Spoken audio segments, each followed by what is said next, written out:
Pueblos originarios, una cultura viva en México. ¿Pero quiénes son? ¿Cuántos son? A continuación vamos a ver esta cápsula. El 9 de agosto fue el día señalado por la Organización de las Naciones Unidas para conmemorar a las poblaciones indígenas en el mundo entero. Pero, ¿quiénes son los pueblos originarios en México? Según datos de la Comisión Nacional para el Desarrollo de los Pueblos Indígenas, antes Instituto Nacional Indigenista, en México la población originaria asciende a un poco más de 12 millones de personas. El nuestro es uno de los 37 países en el mundo en donde se conservan más de 60 lenguas indígenas, amparados por la memoria viva. Aún se hablan 68, con más de 364 variantes.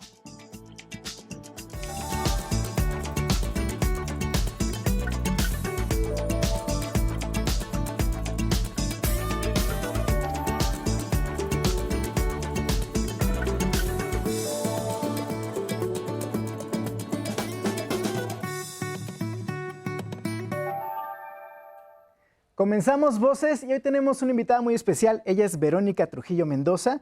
Viene por parte de la Fundación Cultural Camino Rojo, Asociación Civil y la Universidad Intercultural del Estado de México. Bienvenida. Muchas gracias por la invitación. Y hoy vamos a hablar de un tema bastante interesante que nos compete a todos como mexicanos, que son los pueblos originarios, que de hecho forman parte de la Agenda 2030 de la ONU. Pero hay que poner en contexto, ¿qué es la Agenda 2030? Sí, pues la Agenda para el Desarrollo Sostenible 2030 es una de las estrategias que utiliza la Organización de las Naciones Unidas, en donde involucra la participación y la atención sobre todo de diferentes países para muchos temas, la atención de varios aspectos del entorno, uno de ellos la alimentación, el desarrollo por supuesto sostenible, la atención del agua, la atención también a los pueblos originarios y de ahí, bueno, pues la participación justamente desde muchas actividades y la intención de trabajar esta agenda al interior del país y al interior de todos los pueblos originarios que constituyen este país. Y ahora ya me surgió esta duda, ¿qué son los pueblos originarios? Porque uno siempre está escuchando por parte de turismo, pues los pueblos mágicos, ¿no? Y eso ya lo tenemos muy claro nosotros. Claro. Pero un pueblo originario, ¿qué es? Bueno, el pueblo originario es una denominación un tanto reciente que se da a todas las naciones que conforman o que están consideradas como pueblos indígenas o que eran consideradas como pueblos indígenas. Los pueblos originarios tienen la denominación, ellos mismos se denominan desde sus propias lenguas, los nahuas, los piecajó, ñatjó, etcétera, ¿no? Todos los pueblos tienen una denominación particular desde ellos mismos. Sin embargo, de alguna manera para entender un tanto las características, su forma de vida, etcétera, nosotros los identificamos de esa manera, ¿no? Como los pueblos originarios y se identifica a partir de este término pues sus costumbres, sus formas de vida, sus tradiciones, su cosmovisión, su forma de ser, de pensar, de entender el mundo. Entonces los podemos decir que son como unas comunidades más cerraditas, nada turísticas, por así decirlo. No, al contrario, las comunidades originarias, los pueblos originarios tienen presencia no solamente en su localidad, sino en el estado, en el país, en toda América Latina, en todo el mundo.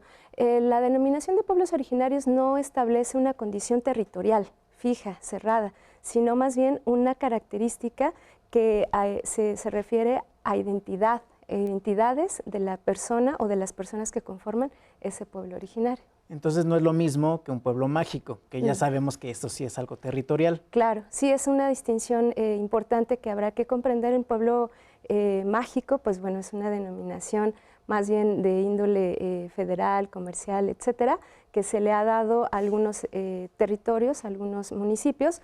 Sin embargo, los pueblos originarios más bien se refiere como a una característica, una serie de características culturales que le dan la oportunidad de reconocimiento a los individuos, de expresión también a los individuos y que bueno, pues evidentemente reúne estas características. Me imagino que con la gran riqueza cultural que tenemos aquí en México, ha de haber muchísimos pueblos originarios aquí en el país. Claro, más de 60 pueblos originarios que de alguna manera se han relacionado con la lengua, ¿no? Es decir, se identifican más de 60 lenguas habladas en el país. Sin embargo, no es el rasgo único o principal que caracteriza a los pueblos originarios, la lengua, sino un conjunto, ya decía yo, de características en cuanto a formas de pensar, de entender el mundo, de cosmovisiones, significaciones, formas de sentido, prácticas, actitudes, etcétera, que corresponden, ¿no?, justamente a esta denominación de pueblos originarios y de sus identidades. Es cuando tienen sus tradiciones ya muy en sí, muy serias ya, que nadie arraigadas, ¿no? Que ya nadie se las puede mover. ¿Qué pasa cuando en un pueblo originario llega, me imagino, no sé, las redes sociales, las aprovechan o cambian, ya dejan de ser pueblos originarios, se convierten en un pueblo más? Bueno, es que justamente la cultura es un aspecto que jamás se mantiene estática. Lo hemos entendido, este término, como algo que debe de estar en un museo, que nadie lo toque, que se mantenga con un halo de sacralidad, y en realidad la cultura no es así. La cultura es cambiante. La cultura que tenemos todos en el mundo, las distintas manifestaciones, no quiero decir que tengamos una sola cultura, porque evidentemente hay una expresión impresionante de culturas a nivel mundial. Entonces, esa interacción que tiene un individuo con otros individuos, un pueblo, un estado, una nación, etcétera, con otras formas de pensar, con los medios tecnológicos, etcétera, implican estas formas de relación, estas formas de expansión, y estas, por supuesto, también nuevas formas de entendimiento del mundo. Entonces, en este momento no tendríamos que pensar una comunidad originaria, una cultura, como algo cerrado, hermético y que tenga que seguir de esa manera, sino más bien entenderlo desde su complejidad y de su integración con el mundo. Y aparte nosotros, ya personas que vivimos en la ciudad, pues podemos también valernos precisamente de esto, de las redes sociales, pues para conocer otras culturas, y no me refiero a culturas en otros países, sino aquí en México, conocer otras culturas aquí que forman parte de nuestra identidad como mexicano. Esto se me hace muy interesante, pero vamos a un corte y ahorita regresamos. Estamos en Voces. ¿Sabías que México cuenta con 31 de los 936 sitios inscritos por la UNESCO como Patrimonio Cultural de la Humanidad, lugares edificados por nuestros pueblos originarios: Palenque, Teotihuacán, Chichén Itzá, Tajín, Uxmal, Calakmul?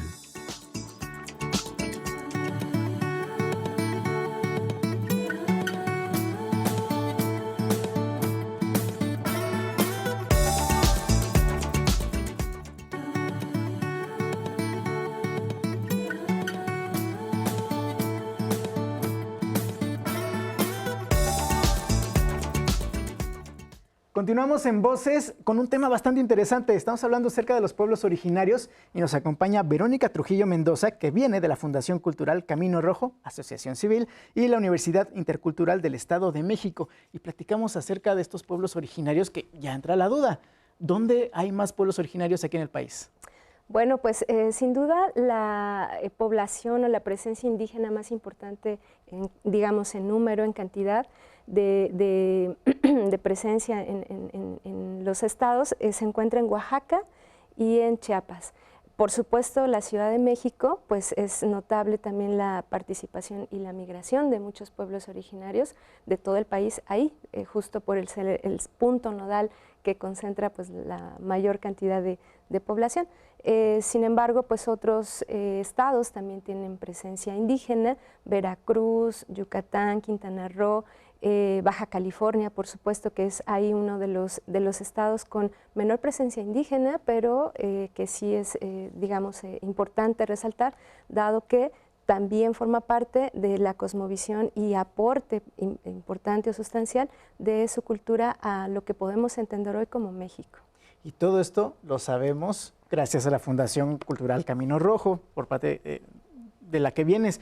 ¿Qué hace esta fundación por estos pueblos originarios? Bueno, la Fundación Cultural Camino Rojo es una asociación civil que trabaja de la mano con los pueblos originarios, con muchos de los pueblos originarios de México, a partir de varias expresiones culturales, varias expresiones también artísticas que se han trabajado y que tratan de alguna manera de reencontrar primero la identidad con el individuo, la identidad con su propio ser, con su cultura, con sus orígenes, con su familia, y de ahí tender puentes con otras culturas, con otras formas de vida y, por supuesto, pues entender el quehacer del individuo en el mundo. Y en este aspecto, ¿cómo colabora la Universidad Intercultural? Bueno, la Universidad Intercultural del Estado de México tiene un factor fundamental, un papel fundamental para este desarrollo. Yo ahí trabajo, soy docente de la licenciatura en Comunicación Intercultural y justamente hay un puente interesante que se ha construido entre estas dos instituciones desde hace ya un poco más de 9, de 10 años aproximadamente, dado que una de las formas y aspectos esenciales de atención de la Fundación son los jóvenes también de pueblos originarios. Y justamente la Universidad Intercultural, a partir de las actividades de la revaloración de aspectos culturales como la lengua, como las tradiciones, actitudes, etcétera, manifestaciones culturales distintas, pues encuentran el link fundamental o los puentes de construcción, ¿no?, fundamentales para desarrollar actividades diversas, ¿no?, en cuanto a la cosmovisión y en cuanto a la medicina tradicional, la propia identidad y los valores, los principios culturales de los seres humanos. Estas actividades que mencionas son talleres, conferencias, algunos simposios. Bueno, han sido de diferente índole, han ido desde actividades artísticas y lúdicas a actividades académicas y profesionales. Se ha trabajado a partir de congresos desde la universidad, también con importante presencia de la Fundación como ponentes, desde desarrollos en talleres como danza de la estrella, algunas de las actividades que desarrolla la propia Fundación y la realización, por supuesto, de temazcales y algunas otras actividades que se practican también en los pueblos originarios y en la misma universidad. ¿Estas actividades puede ir cualquier persona o no solamente los estudiosos de estas culturas indígenas? Pues no, en realidad como son una práctica que atiende la postura y la esencia del ser humano, pues están invitados todos pueden participar. Se da, digamos, la atención bastante importante a los jóvenes, ya decía yo, pero no son los únicos que asisten, sino también personas adultas, niños, mujeres, hombres, o sea, es una serie de actividades en donde pueden participar todas las personas. Entonces ya lo saben todos, la convocatoria está abierta para que vayan precisamente a estas actividades que suenan bastante interesantes y no nada más pues para turistear, porque uno puede aprender muchísimo yendo al temazcal, por ejemplo. Claro, y justamente pareciera que esta actividad es una de las actividades que está de moda en la población y no tiene nada de ser moda, es una de las actividades que nos ha dado la vida, o sea, desde ahí tenemos que entender pues la importancia de esta práctica de salud, de medicina tradicional, de medicina sobre todo integrativa y que pues sí, nos permite un estado de relajación, de comprensión, pero también de proyección. Entonces, no es una actividad solo lúdica o para, digamos, otro tipo de entendimiento, sino que nos regresa al punto fundamental de encuentro con nosotros. Ahorita que mencionas de la moda, justamente estos últimos años se ha puesto, digámoslo así, de moda estos estudios, estas carreras de medicina tradicional, por ejemplo, medicinas alternativas, estudios de pueblos indígenas. ¿Cómo ves esta situación? ¿Es bueno que esté pasando esto o solamente es una moda? Claro, era necesario, dado que mucha parte en los registros pues, de la historia se ha considerado que estas prácticas han quedado al margen de la ciencia o de lo que conocemos hoy como ciencia. Sin embargo, una parte fundamental de la cosmovisión de los pueblos originarios está fundamentada en aspectos científicos, que frente a la ciencia de hoy en día, pues no se entienden, pero eso no quiere decir que no sea ciencia, ¿no? Es un conocimiento probado, es un conocimiento que ha pasado por la experiencia, un conocimiento sí empírico, pero que ha sido sistematizado también. Entonces, la oportunidad de llevar este tipo de conocimiento a otras instancias como, por ejemplo, algunas de las carreras que se ofrecen en la Universidad Intercultural del Estado de México, pues ha permitido dar un paso importante, no porque no lo hayan sido, sino porque permite formar parte de otras formas de entendimiento, de integración del conocimiento y manifestar así pues la importancia y sobre todo la aplicación de estos conocimientos a la propia vida del ser humano. Ahorita has mencionado varias veces una palabra que me llama mucho la atención, yo creo que es la palabra clave de este programa, que es cosmovisión. ¿Qué es? Bueno, la cosmovisión tiene diferentes acepciones, muchos autores abordan este término, sin embargo podemos entenderlo como una forma de significar, y no digo una forma porque sea una sola, sino más bien porque lo podemos entender como un proceso que nos lleva a entender el conjunto de cosas, de situaciones, de objetos, de manifestaciones, de elementos, de prácticas, etcétera, que rodean nuestra vida. Y es a partir de esa unión que nosotros podemos entonces expresar, entendernos y entender lo que sucede en el mundo, ¿no? Y actuar, por supuesto, ¿no? Bastante profundo. Muy claro. bien. Pues ahorita nos quedamos con eso. Vamos a un corte y regresamos. Esto es Voces. ¿Sabías que en México existen 68 pueblos indígenas distribuidos por el territorio nacional? Hoy en día suman más de 11 millones de habitantes, casi el 10% de la población total del país.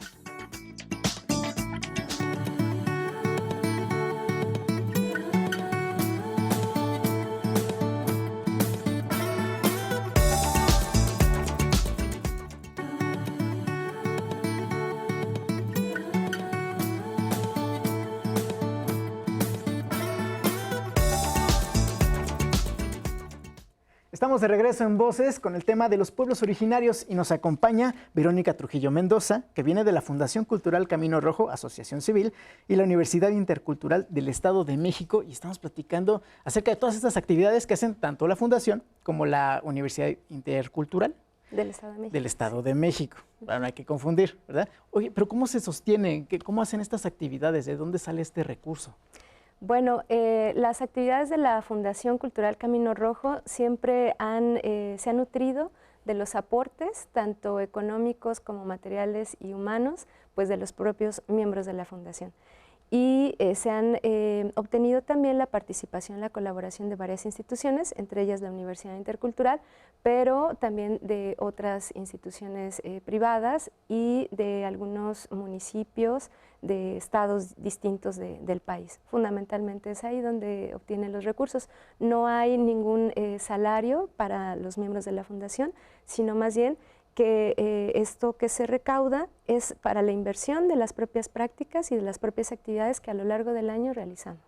Todos son voluntarios. Todos somos voluntarios. Y todo sea también para dar a conocer esta riqueza cultural que ya hemos dicho que tenemos en México y muchos no conocemos, lamentablemente, ¿no? Esto de la medicina tradicional también es bastante interesante, pero no, uno también va, no, la ciencia, como decías, pues también uno confía en eso, porque es lo de hoy, porque es lo moderno, pero también hay cosas muy interesantes que vienen de nuestros antepasados como mexicanos y que son muy valiosas. Claro.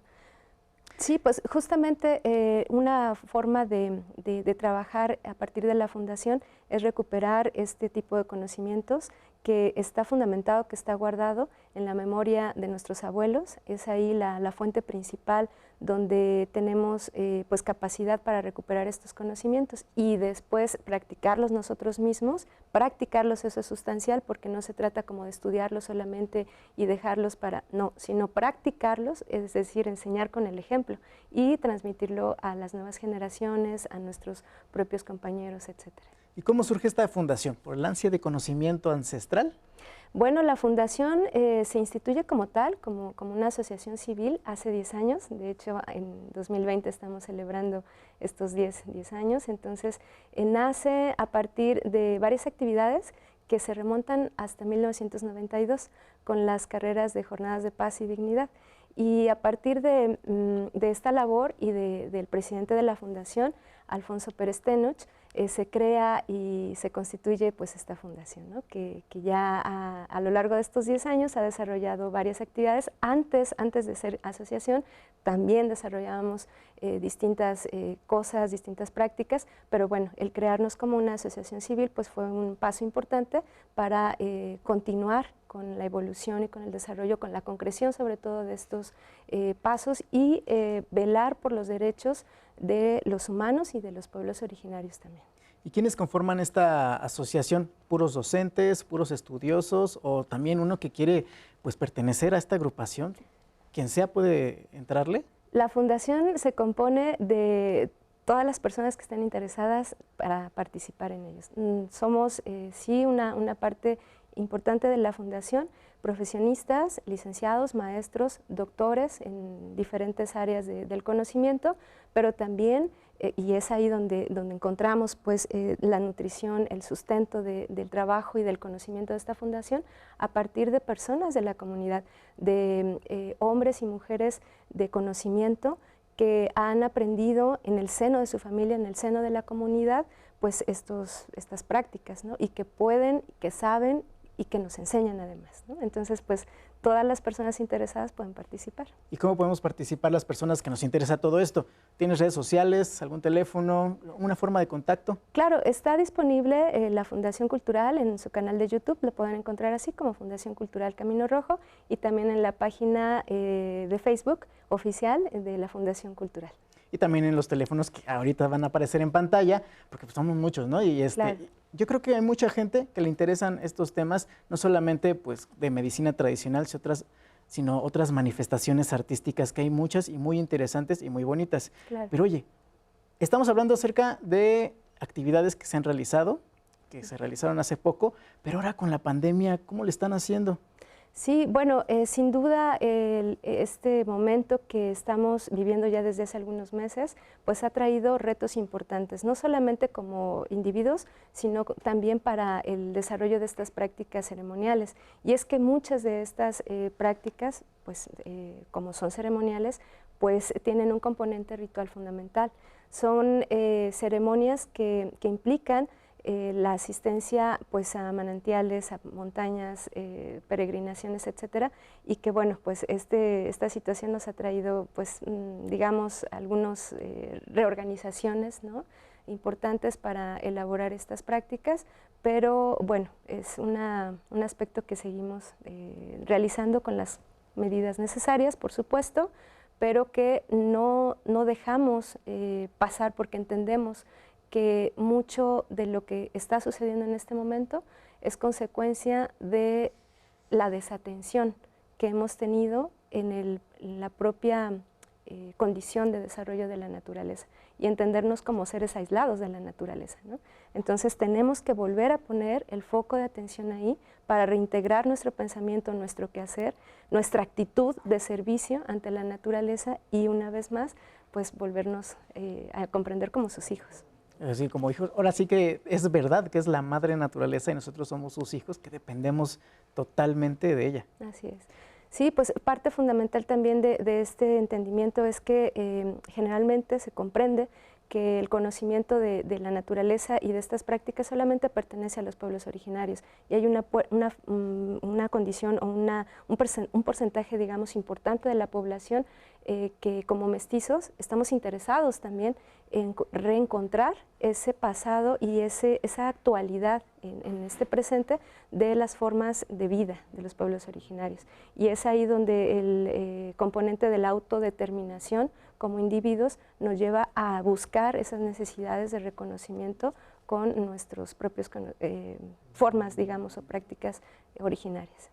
Oye, ya para concluir, ¿qué otras actividades realizan aparte de estos temazcales que bien mencionabas ahorita, estos pues expresiones culturales que organizan y que, o bueno, organizaban por ahorita por la pandemia? Claro. ¿Qué están haciendo ahorita?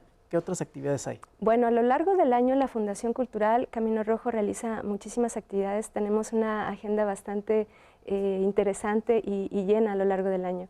Entonces, en enero se tienen algunas actividades como ceremonias, temazcales, etcétera, que son actividades que se desarrollan prácticamente a lo largo del año. Podríamos decir que cada semana o incluso entre semana.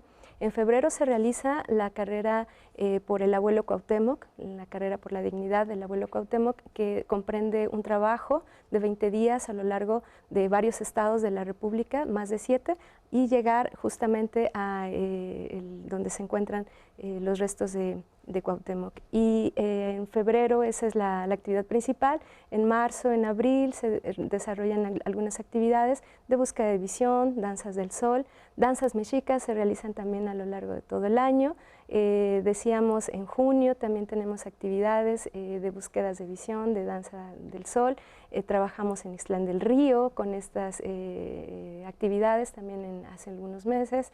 Y bueno, pues básicamente, prácticamente son las actividades que nos ocupan a lo largo de todo el año. Todo el año están bien ocupados y para informarse y tener en cuenta estas fechas, no hay más que entrar al Facebook en la página oficial que ya está apareciendo en pantalla para que toda la gente pueda ir y pueda conocer más sobre esta riqueza cultural en México. Muchas gracias, Verónica, por haber estado aquí con nosotros y gracias a ustedes que nos sintonizaron. Esto es Voces.